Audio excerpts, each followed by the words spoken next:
प्यारा शागिर्दो अधिकार आऊं या कृष्ण परमार। अॼु पाण रीडर जे सबक पहिरियों जी मश्क कंदासीं।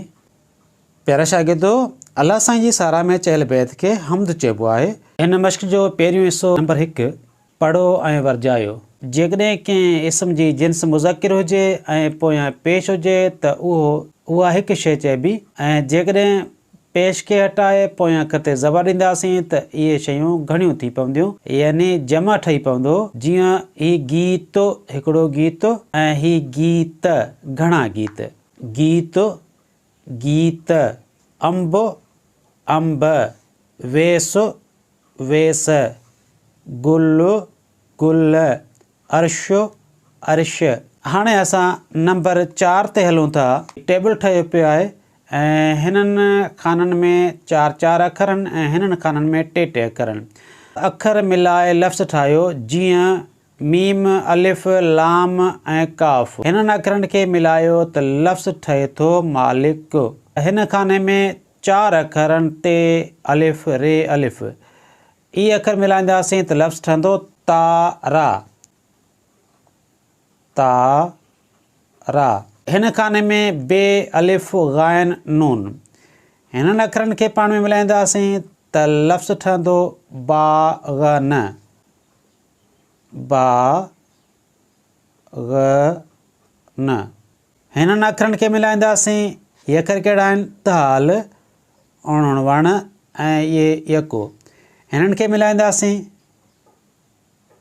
त हिननि अखरनि जो लफ़्ज़ ठहंदो धणी। गाफ़, अलिफ, हे। हिननि अखरनि खे मिलाईंदासीं त लफ़्ज़ ठहंदो गाह। ही गाफ़, अलिफ, गा, ही, हे।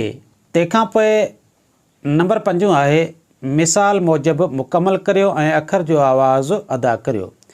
मिसाल आहे बदक। बदक 2 ज़बरनि जा आवाज़नि ऐं अखरनि 2। बेबदक, दालदर, काफ़, किताब। ही बेबदक, दालदर, काफ़, किताब हिननि खाननि में लिखणा आहिनि ऐं हिननि जा आवाज़ अॻिते ई लिखियल पिया आहिनि। केतिरा आवाज़ आहिनि? 2 आवाज़ आहिनि। बदक। हीउ लफ़्ज़ आहे ककरो, ककरो।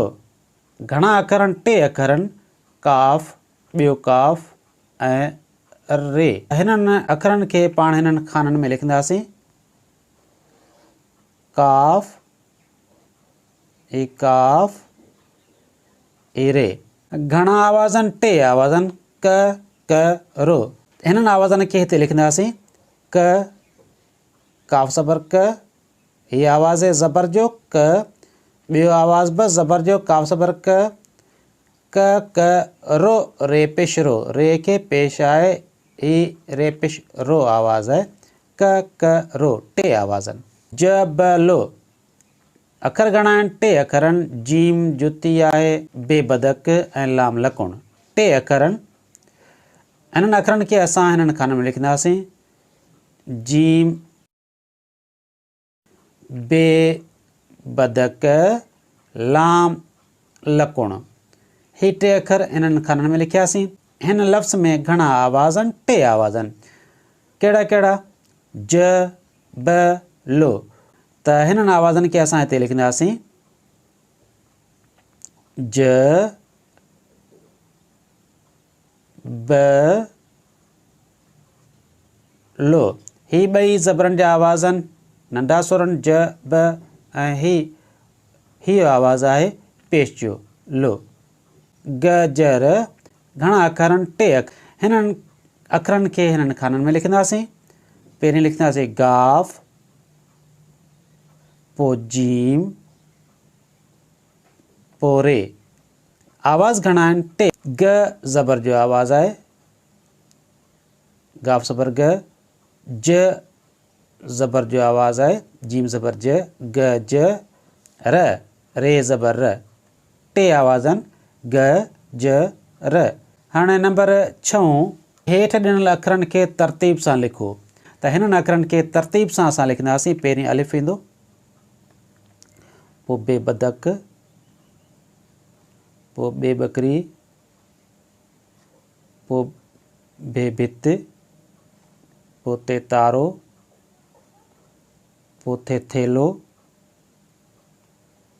पोइ टे टोपी, पोइ थे ठोंठ, पोइ से समर, पोइ पे पटको,